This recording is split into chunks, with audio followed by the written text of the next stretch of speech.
Right.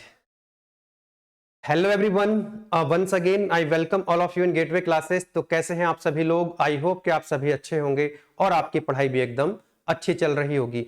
और जैसा कि आप सभी जानते हैं कि फंडामेंटल्स ऑफ मैकेनिकल इंजीनियरिंग की हमारी यूनिट नंबर 5 चल रही थी, जो कि ऑलमोस्ट कंप्लीट हो चुकी है। आज एक छोटा सा लेक्चर होगा जो कि यूनिट नंबर 5 का लास्ट लेक्चर होगा। जब हमने यूनिट 5 को स्टार्ट किया था, फर्स्ट लेक्चर में मैंने आपको ये सिलेबस दिखाया था कि भाई हमको कौन कौन से टॉपिक्स पढ़ने हैं यूनिट नंबर 5 में, है ना। आवाज में थोड़ा सा लग रहा होगा, आपको चेंज लग रही होगी, तो प्लीज मैनेज कर लीजिएगा। अभी तबीयत पूरे तरीके से ठीक नहीं हुई है, हो जाएगी लेकिन अभी 1-2 दिन में, ठीक है। तो these are the topics of unit number 5 as per new syllabus 22-23। आपको जो भी पढ़ना है ना, आप सभी जानते हैं इस बात को कि आपका सिलेबस रिवाइज हुआ है अभी, तो पुराने वाला सिलेबस नहीं देखना है आपको के सीरीज का, आपको बी सीरीज का सिलेबस देखना है। तो ये देख लेते हैं कौन कौन से टॉपिक्स हैं हम पढ़ चुके हैं और आज इस लेक्चर में कौन सा टॉपिक डिस्कस करने वाले हैं। सबसे पहले यूनिट नंबर 5 में हमने पढ़ा था कॉन्सेप्ट ऑफ मेजरमेंट, कि भाई मेजरमेंट क्या होता है, मेजरमेंट्स के मेथड्स कौन कौन से होते हैं। Then we have seen what is error, error क्या होती है और एरर कितने टाइप्स की होती है, सिस्टमेटिक एरर, रैंडम एरर में क्या डिफरेंस होता है, ये हम पढ़ चुके हैं। और प्रीवियस ईयर्स में लॉन्ग क्वेश्चन यहां से पूछा जा चुका है, ठीक है ना, AKTU सेमेस्टर एग्जाम में। Then we have seen calibration, calibration 2 number में क्वेश्चन आपसे पूछा जा सकता है, या लॉन्ग क्वेश्चन में आएगा तो किसी दूसरे क्वेश्चन के साथ अटैच होकर के आएगा, ठीक है। देन उसके बाद फिजिकल क्वांटिटीज हैं बहुत सारी जिनको हमको मेजर करना होता है, जैसे मेजरमेंट ऑफ प्रेशर। अच्छा, जो पुराना वाला सिलेबस है, पुराने वाले सिलेबस को अगर आप देखेंगे तो देखने की जरूरत नहीं है आपको, मैं बता देता हूं, है ना, बस आप तो नए सिलेबस पर फोकस करें, बी सीरीज पे। तो प्रेशर मेजरमेंट, प्रेशर को जब हम मेजर करते हैं तो बहुत सारे इंस्ट्रूमेंट्स, बहुत सारे डिवाइसेस अपने पास होते हैं। अब सिलेबस में ये मेंशन नहीं था कि कौन सी डिवाइस आपको पढ़नी है प्रेशर को मेजर करने के लिए, लेकिन इस बार आपका काम थोड़ा सा आसान कर दिया है। उन्होंने बोल दिया है सिलेबस में कि प्रेशर को मेजर करने के लिए आपको केवल और केवल बर्डन ट्यूब प्रेशर गेज पढ़ना है और यू ट्यूब मैनोमीटर पढ़ना है, ठीक है। Bourdon tube pressure gauge already long question आ चुका है, how to measure pressure with the help of Bourdon tube pressure gauge, ये हम ऑलरेडी पढ़ चुके हैं। नेक्स्ट है मेजरमेंट ऑफ टेम्परेचर, टेम्परेचर को मेजर करने के लिए भी हमारे पास बहुत सारे मेथड्स होते हैं, लेकिन सिलेबस क्या बोलता है, सिलेबस बोलता है थर्मोकपल पढ़ो और ऑप्टिकल पायरोमीटर पढ़ो, जो कि लास्ट लेक्चर में हम पढ़ चुके हैं। Then mass flow rate, mass flow rate को भी मेजर करने के लिए बहुत सारे डिवाइस है, लेकिन पढ़ने कौन से हैं, venturimeter and orifice meter, we have already हम इसको भी पढ़ चुके हैं। देन आता है आपका स्ट्रेन, स्ट्रेन गेज, ठीक है। Then force measurement and torque measurement. अच्छा, फोर्स को और टॉर्क को मेजर करने के लिए भी बहुत सारे मेथड्स हैं, लेकिन सिलेबस में क्या पढ़ना है हमको, अब फोर्स के लिए पढ़ना है प्रोबिंग रिंग और टॉर्क के लिए इसको हम पावर मेजरमेंट भी कह सकते हैं ना, टॉर्क मेजरमेंट कहो या पावर मेजरमेंट कहो, इसको हम पढ़ने वाले हैं इसके अंदर प्रोनी ब्रेक डायनामोमीटर। और यही टॉपिक है जो आज के इस लेक्चर में हम पढ़ने वाले हैं और यूनिट हमारी कंप्लीट हो जाएगी। Then concept of accuracy and precision, 2 number में ये क्वेश्चन आ चुका है ऑलरेडी और ये भी हम पढ़ चुके हैं। इसके बाद हम पढ़ चुके हैं, ये वाला पोर्शन भी हम कंप्लीट कर चुके हैं, जिसके अंदर मैकेट्रॉनिक्स क्या होता है। जब जो हमारी जो 1 शॉट वीडियो सबसे पहले मैंने बनाई थी, उसमें पहले जो 2 क्वेश्चन मैंने कराए थे लॉन्ग, 2 क्वेश्चन एग्जैक्टली एग्जाम में आए हुए थे। आपके सीनियर्स अगर आपके साथ हैं तो वो आपको बता सकते हैं, शायद आप में से बहुत सारे बच्चे ऐसे हैं जिनको आपके सीनियर्स ने ये चैनल रिकमेंड किया होगा, ठीक है ना। तो मैकेट्रॉनिक्स क्या होती है, उसके एडवांटेज, डिसएडवांटेज और एप्लीकेशंस ऑफ मैकेट्रॉनिक्स, ये लॉन्ग क्वेश्चन ऑलरेडी आ चुका है। इसके बाद जो दूसरा क्वेश्चन था वो क्या था कि write down the short notes on autotronics, bionics and avionics, ये भी लॉन्ग क्वेश्चन 10 नंबर में ऑलरेडी आ चुका है और हम पढ़ चुके हैं इसको। उसके बाद सेंसर्स एंड ट्रांसड्यूसर्स हम पढ़ चुके हैं, उनकी characteristics like dynamic and static characteristics, वो भी हम पढ़ चुके हैं। और मैकेनिकल एक्चुएशन सिस्टम में kinematic chain, cam, ratchet mechanism, gears, gears के टाइप्स, बेल्ट एंड बियरिंग, ये भी हम पढ़ चुके हैं, जो मैंने एक काफी लंबा लेक्चर है टैब से रिकॉर्ड करके आपको दिया है, ठीक है। Then hydraulic and pneumatic actuation system, ये भी हम पढ़ चुके हैं, यहां से भी एक क्वेश्चन आ चुका है। तो वैरायटी ऑफ टॉपिक्स जो है वो यूनिट नंबर 5 में काफी ज्यादा है। और बेसिकली मैं सही बताऊं तो मैं आज का लेक्चर लेने का कोई ऐसा मेरा मूड नहीं था, क्योंकि जितना मैंने यूनिट नंबर 5 में आपको पढ़ा दिया है that is more than sufficient, इसमें से भी आपको देखना पड़ेगा कि कौन, कि यार ये क्वेश्चन भी आ रहा है हमको, ये भी क्वेश्चन आ रहा है, ये भी क्वेश्चन आ रहा है, चॉइस में भी है, तो कौन सा छोड़ना है ना।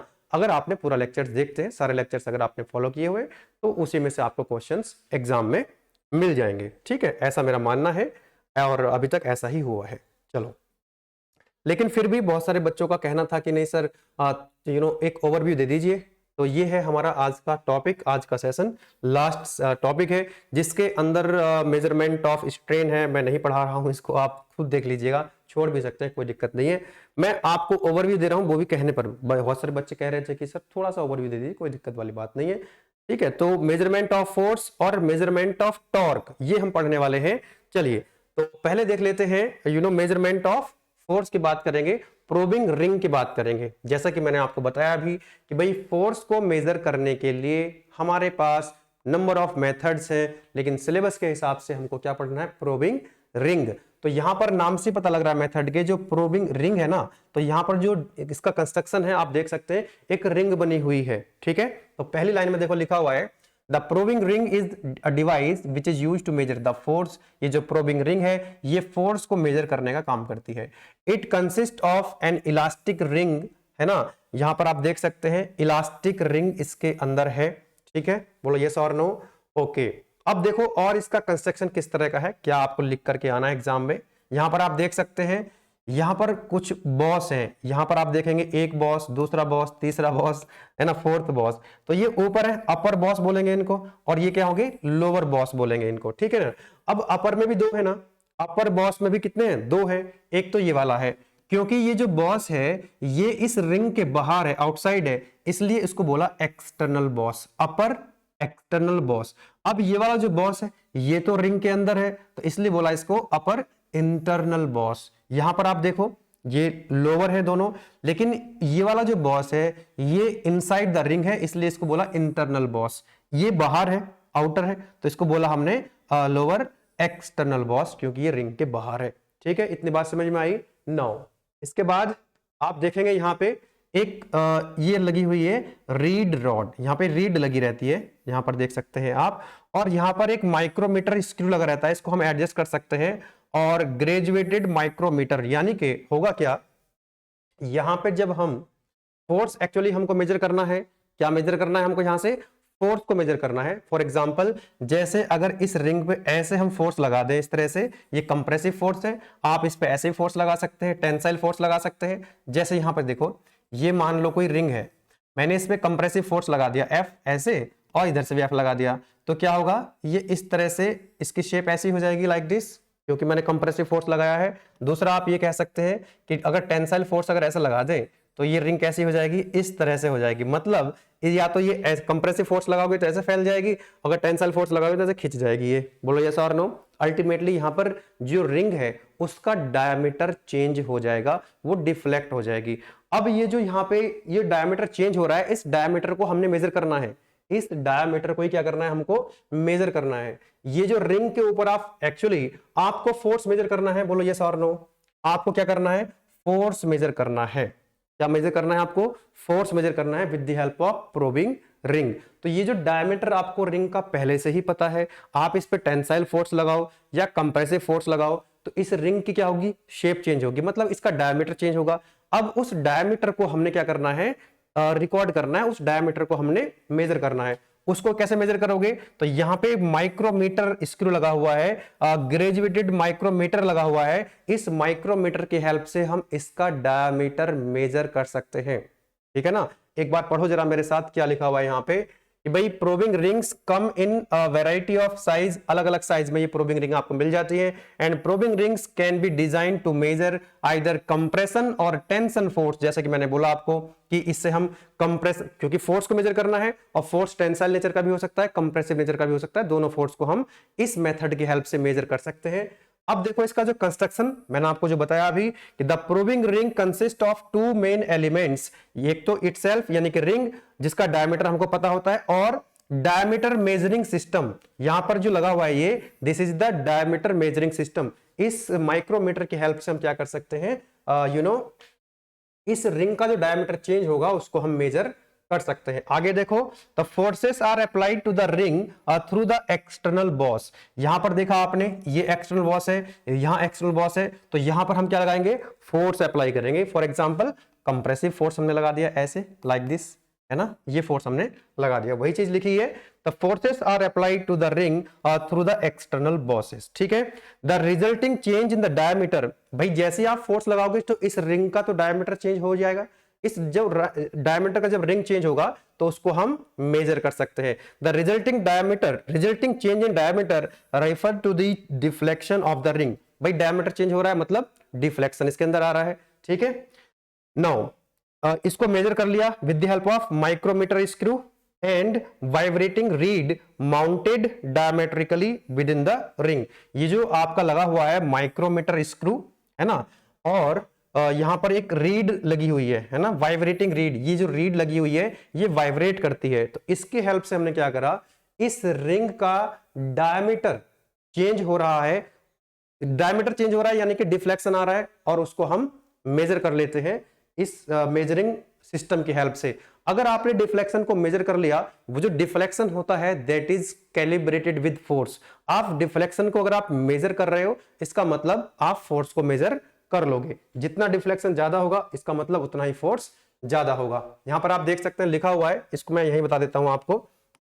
देखिए यहां पर करना क्या है आपको कि भाई जैसे आप यहां पर फोर्स लगाओगे और ये जो यहां पर रीड लगी हुई है इसको आप ना, जैसे ये है इस तरह से ये रीड है, इसको पेंसिल से क्या कर दो, ऐसे टच कर दो, तो ये क्या होगी, इस तरह से वाइब्रेट होने लगेगी। तो ये जो रीड यहां पर आप देख सकते हैं वाइब्रेटिंग रीड है, तो ये रीड जो है वाइब्रेट होने लग जाएगी ऐसे ऐसे, है ना, ऐसे ऐसे ये वाइब्रेट करने लग जाएगी। जैसे ही आप इसको ऐसे टच करोगे पेंसिल से तो ये ऐसे ऐसे वाइब्रेट कर रही है। अब क्या करना है आपको, यहाँ पे जो स्क्रू लगा हुआ है इसको एडजस्ट करके इसके कांटेक्ट में लेके आना है। ठीक है, इसके जैसे कांटेक्ट में लेकर के आओगे तो एक एक साउंड एक आती है, उस समय आप क्या कर लेंगे, उसको रीड कर लेंगे, उस समय जो रीडिंग आ रही होगी, है ना।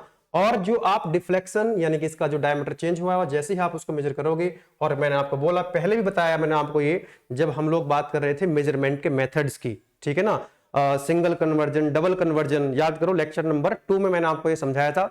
तो वहां से अगर आप वो लेक्चर अगर आपने देखा हुआ तो आप डायरेक्टली इसको लिंक कर सकते हैं। मतलब कहने का है ये आपका जो डिफ्लेक्शन यहां से आएगा, इस डिफ्लेक्शन का सीधा सीधा कैलिब्रेशन होता है किसके साथ, फोर्स के साथ। जितना डिफ्लेक्शन ज्यादा होगा उतना फोर्स ज्यादा होगा, और इस डिफ्लेक्शन की हेल्प से हम फोर्स को मेजर कर सकते हैं with the help of proving ring, है ना। बाकी कोई दिक्कत वाली बात नहीं है, आप एग्जाम में लिख पाओगे, ओवरव्यू मैंने आपको दे दिया है। नेक्स्ट आता है आपका प्रोनी ब्रेक डायनामोमीटर, यानी कि हम यहां पर हम मेजर कर रहे हैं किसको, टॉर्क को, और मैंने अभी आपको बताया था इसको हम बोल सकते हैं पावर मेजरमेंट भी, कि भाई पावर को मेजर करना है या टॉर्क को मेजर करना है, एक ही बात है। क्योंकि आप सभी जानते हैं जो पावर होती है that is equal to 2 pi N T. T क्या है, यहां पर टॉर्क है, एन क्या है, number of revolution per minute है। तो जब आपको टॉर्क मिल रहा है इसका मतलब आपको क्या मिल जाएगी, पावर। तो इसीलिए प्रोनी ब्रेक डायनोमीटर से आप कह सकते हैं कि ये टॉर्क को हम मेजर कर रहे हैं, या फिर कह सकते हो पावर को मेजर कर रहे हैं। ठीक है, तो इसका एक बार कंस्ट्रक्शन आप देख लीजिए, इसका जो डायग्राम है ये आप बना सकते हैं इजीली, कोई दिक्कत वाली बात नहीं है। इस तरह का कंस्ट्रक्शन है, आप यहां पर देखें ना, यहां पर 2 वुडन के ब्लॉक हैं, ऐसे समझ लीजिए, ये एक वुडन का ब्लॉक है और एक ये वुडन का ब्लॉक है, और ये ब्लॉक इस तरह से रखे हुए हैं, और इनके बीच में क्या है, एक पुली है जो शाफ्ट पे अटैच है। यहां पर आप देख सकते हैं ये हो गया, देखो लिखा हुआ है ना यहाँ पे वुडन ब्लॉक्स, ये वुडन का अपर ब्लॉक है, ये वुडन का लोअर ब्लॉक है, यस और नो। और यहां पर देखो नट लगे हुए इस तरह से, यहां पे इनको एक साथ जोड़ा हुआ है दोनों ब्लॉक को, वुडन का एक ब्लॉक ये हुआ, दूसरा ब्लॉक ये हुआ, इनको नट की हेल्प से यहां पर हमने जोड़ा हुआ है। यहां पर आप देख सकते हैं स्प्रिंग लगे हुए हैं, ठीक है। तो यहां पर आप देखो ये शाफ्ट है, मैं इसको रफ करता हूं एक बार, ध्यान से जरा आप देखिएगा, है ना, थोड़ा थ्योरी ज्यादा है इसमें। तो ये देखो ये शाफ्ट है, इस शाफ्ट के ऊपर ये पुली है, बोलो यस और नो, ये शाफ्ट के ऊपर क्या है, एक पुली है। अच्छा, ये जो शाफ्ट है, इस शाफ्ट को कौन रोटेट कराएगा, कोई इंजन इसको रोटेट करा रहा होगा इस शाफ्ट को, और इस शाफ्ट की पावर ही तो हमको मेजर करनी है, उस इंजन की तो पावर हमको मेजर करनी है। एक इंजन है जो कि इंजन की ये शाफ्ट है, और ये शाफ्ट के ऊपर एक पुली लगी हुई है, आप देख सकते हैं गोल गोल ये पुली लगी हुई है, और ये पुली 2 वुडन ब्लॉक के बीच में है। ये वुडन के जो 2 ब्लॉक है उनके ये बीच में लगी हुई है। ठीक है, अल्टीमेटली यहाँ पर जो पुली रोटेट हो रही है, जो शाफ्ट रोटेट हो रही है, जिस शाफ्ट की पावर हमको मेजर करनी है, जिस इंजन की, बेसिकली इंजन की पावर हमको मेजर करनी है, तो जो इंजन इस शाफ्ट को क्या करा रहा होगा, रोटेट करा रहा होगा, जिसकी हमको पावर मेजर करनी है, तो अल्टीमेटली यहां पर जो रोटेशनल एनर्जी होती है ये फ्रिक्शनल एनर्जी में कन्वर्ट होती है, यानी कि हीट में कन्वर्जन होती है। तो ये प्रिंसिपल हम यहां पर यूज करते हैं कि जो एनर्जी कन्वर्ट हो रही है, रोटेशनल एनर्जी, इंजन की जो रोटेशनल एनर्जी है वो कन्वर्ट हो रही है किसमें, फ्रिक्शनल फोर्स में, यानी कि हीट एनर्जी में। कैसे कि भाई जब ये पुली रोटेट करेगी और ये पुली ब्लॉक के बीच में है, तो यहां पर क्या होगा, फ्रिक्शन होगा, पुली और वुडन ब्लॉक के बीच में क्या होगा, फ्रिक्शन होगा। अब आगे देखो और क्या कंस्ट्रक्शन में है, यहां पर आप देख सकते हैं एक लीवर लगा हुआ है, एक लीवर यहां पर लगा हुआ है इस तरह से। ठीक है, अब इस लीवर को अगर आप ध्यान से देखें तो ये लीवर क्या होगा, ये ऐसे ऐसे, जब ये पुली चलेगी तो लीवर ऐसे ऐसे डिफ्लेक्ट होगा, ऊपर नीचे मूव कर सकता है। तो बहुत ज्यादा मूव ना कर जाए इसलिए यहां पर देख सकते हैं 2 ब्लॉक लगा दी, लिमिट लगा दी कि ये जो ब्लॉक है, ये जो लीवर है, ये ऊपर नहीं जाएगा बहुत ज्यादा और नीचे भी नहीं जाएगा, इस तरह से ये हॉरिजॉन्टल रहेगा, बस ऐसे ऐसे चल सकता है। ठीक, यहां पर एक वेट लगा दिया है, यहां पर अभी आपको समझ में आएगा। मान लीजिए यहां पर एल क्या है, एक लोड है, इस तरह से लोड को वेरी कर सकते हैं, थोड़ा लोड, ज्यादा लोड और ज्यादा लोड, मतलब लोड को हम इंक्रीज कर सकते हैं। अभी आपको और समझ में आएगा इसकी वर्किंग। नाउ यहां पर हमने काउंटर वेट लगा दिया है, यहां पर आप देख सकते हैं this is the counter wait, है ना, कि जब इसके ऊपर, सिस्टम के ऊपर कोई लोड नहीं होगा तो ये काउंटर वेट क्या करेगा, इसको बैलेंस कर लेगा। आगे समझते हैं इसकी, एक बार आप मेरे साथ इसको पढ़िएगा, है ना। देखो, it consists of 2 wooden blocks placed around the pulley of radius as shown in the figure। क्या बोला इन्होंने कि यहां पर वुडन के 2 ब्लॉक हैं जिनके बीच में एक पुली है ना, जिनके बीच में क्या है, एक पुली लगी हुई है। द पुली इज की टू द शाफ्ट, शाफ्ट के ऊपर एक पुली लगी हुई है और वो जो शाफ्ट है उसको कौन रोटेट कर रहा है, कोई इंजन रोटेट करा रहा है, जिसकी पावर हमको मेजर करनी है, whose power is to be measured। The wooden block are clamped by 2 nuts and bolts। क्या बोल रहा है कि ये जो वुडन के 2 ब्लॉक हैं ये नट की हेल्प से दोनों आपस में क्लैंप हो रखे हैं। ठीक है, आगे देखो क्या बोला, A helical spring is placed between the nut and upper wooden block in order to adjust the pressure on the pulley। ये कह रहा है यहाँ पे कि जो अपर ब्लॉक है, ये जो अपर ब्लॉक है यहाँ पर स्प्रिंग लगाए हुए हैं। ठीक है, आगे देखो, the upper block also has a long lever attached to it which carries a load L at the outer end। यहां पर आप देख सकते हैं, ये कहा है इन्होंने कि भाई जो अपर ब्लॉक है ना, यहां पर एक लॉन्ग लीवर भी लगा हुआ है जिस पर हमने लोड लगाया हुआ है, जिस लोड को हम अभी वेरी भी कर सकते हैं। आगे देखते हैं क्या बोल रहे हैं। द अपर ब्लॉक, ये हम पढ़ चुके हैं। अ counter wait is placed on the other and. यहां पर जैसे कि मैंने आपको बोला कि भाई एक काउंटर वेट भी यहां लगा हुआ है, जब इस सिस्टम के ऊपर यहां पर लोड नहीं होगा तो उसको बैलेंस कौन करेगा, है ना, तो ये काउंटर वेट क्या करेगा, इसको बैलेंस कर सकता है। नेक्स्ट लाइन में क्या लिखा हुआ है, the stops limits the motion of the lever. ये जो लीवर है ना, ये जो आपका लीवर लगा हुआ है, ये लीवर एक लिमिट में ही मूव करे, है ना, तो यहां पर क्या है, स्टॉपर्स लगा दिए गए हैं। आगे क्या बोला है, to measure shaft power using Prony brake dynamometer the lever is loaded with suitable load L. यहां पर हमने जो पावर को मेजर करना है, जैसे कि मैंने अभी आपको बोला था कि यहां पर हम एक सुटेबल लोड को अप्लाई करेंगे, एक लोड यहां पर हम लगाएंगे, उस लोड को हम वेरी कर सकते हैं। नेक्स्ट क्या लिखा है, जो इंजन है, इंजन की जो शाफ्ट है ये कांस्टेंट स्पीड से क्या करेगी, रोटेट करेगी। क्या करेगी, ये कांस्टेंट स्पीड से इंजन की शाफ्ट रोटेट करेगी। भाई इंजन की ही तो पावर आपको मेजर करनी है। कैसे मेजर कर रहे हो कि भाई इंजन जो इस शाफ्ट को रोटेट करा रहा है उसके क्या होंगे, कुछ आरपीएम होंगे। बोलो यस और नो। कितने आरपीएम मैंने बताया आपको, एन आरपीएम। कितने आरपीएम है, एन आरपीएम है। ओके, अब मैंने आपको बोला कि जो पावर होती है that is equal to 2 pi N into T. अब आपको क्या चाहिए, पावर चाहिए, तो पावर के लिए क्या चाहिए आपको, टॉर्क चाहिए। जैसे टॉर्क मिलेगा आपको पावर मिल जाएगी 2 पाई एन टी से, है ना, और ये होगा आपका इसको अगर आप 60 से डिवाइड कर देंगे तो ये वॉट बन जाएगी, इसकी यूनिट क्या बन जाएगी, वॉट। ठीक है, क्योंकि एन क्या है यहाँ पे, N is the number of RPM that is revolution per minute. ठीक है, अच्छा एक बात बताओ, ये टॉर्क, सर एक बात तो बताओ, टॉर्क कैसे आ गया आपके पास, है ना। तो यहां पर आप एक बात ध्यान दो यहाँ पे, भाई आपने जो लोड लगाया हुआ है, ध्यान देना, टॉर्क कहां से आएगा। टॉर्क क्या होता है, व्हाट इज टॉर्क, भाई यहाँ पर जितना आपने फोर्स लगाया हुआ है, जो लोड लगा हुआ है यहाँ पे, दैट इज इक्वल टू, यहाँ पर हमने इसको L बोला हुआ है, आप इसको W बोल सकते हो। और ये जो सेंटर है पुली का जो सेंटर है, यहां से अगर आप देखेंगे तो ये डिस्टेंस कितनी मान रखी है हमने, x। तो कितना टॉर्क हो जाएगा ये, L इंटू एक्स। और एक बात मुझे बताओ, ये बैलेंस यहाँ पर मोमेंट हमने एक तरह से लिखा है यहाँ पे कि भाई ये लोड हो गया L और ये होगी परपेंडिकुलर डिस्टेंस। अब इसको बैलेंस कौन करेगा, यहां पर देखो ये जो फ्रिक्शनल फोर्स आप देख सकते हैं यहां पे लगा हुआ है, फ्रिक्शनल फोर्स है ना, ये ऐसे रोटेट करेगी ना। अरे भाई ये देखो, मान लो ये जो पुली है ये एंटी क्लॉकवाइज रोटेट कर रही है, जैसे ही एंटी क्लॉकवाइज रोटेट करेगी तो ये जो लीवर है ना ये ऐसे जाएगा ऊपर की तरफ। बोलो यस और नो, ऊपर की तरफ उठेगा कि नहीं? जैसे ही, क्योंकि ये जो पुली है इस पे तो वुडन के ब्लॉक लगे हुए हैं, क्लैंप हो रखे हैं, तो जैसे ही ये एंटी क्लॉकवाइज रोटेट करेगी तो ये लीवर ऐसे उठेगा ऊपर की तरफ। लेकिन हमको इसको हॉरिजॉन्टल ही बनाए रखना है, हमको इस लीवर को हॉरिजॉन्टल पोजीशन में रखना है। तो क्या करोगे, जैसे ये ऊपर उठने वाला होगा, हमने क्या करा, एक लोड लगा दिया, अभी भी ऊपर की तरफ उठ रहा है, हमने लोड और बढ़ाया, और ऊपर की तरफ उठ रहा है और हमने इसको लोड बढ़ाया। तो ये लोड को, जैसे कि मैं बोल रहा था, वेरी कर सकते हैं, आपने बढ़ाते जाओगे, इसको आपने क्या रखना है, मेंटेन करके रखना है इस लीवर को कि ये हॉरिजॉन्टल पोजीशन में रहे।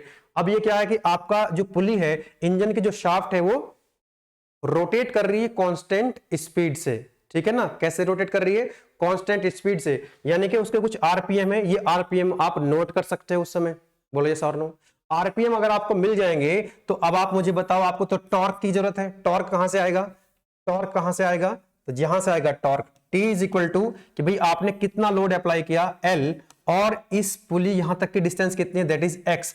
और इसको कौन बैलेंस करेगा, ये जो आपका फ्रिक्शन फोर्स लगा हुआ है, इसका मोमेंट आप ले लो, इसका टॉर्क ले लो, क्योंकि इस पुली की रेडियस कितनी है r, तो ये that will be equal to F into R. R क्या है यहाँ पे, इस पुली की रेडियस है, where r is the radius of this pulley. तो आपको देखो यहां से क्या मिल जाएगा, टॉर्क मिल जाएगा। जब आपको टॉर्क मिल जाएगा तो आपको मैं दोबारा से लिख देता हूं फॉर्मूला, तो पावर मिल जाएगी आपको, that is equal to 2 pi n into T.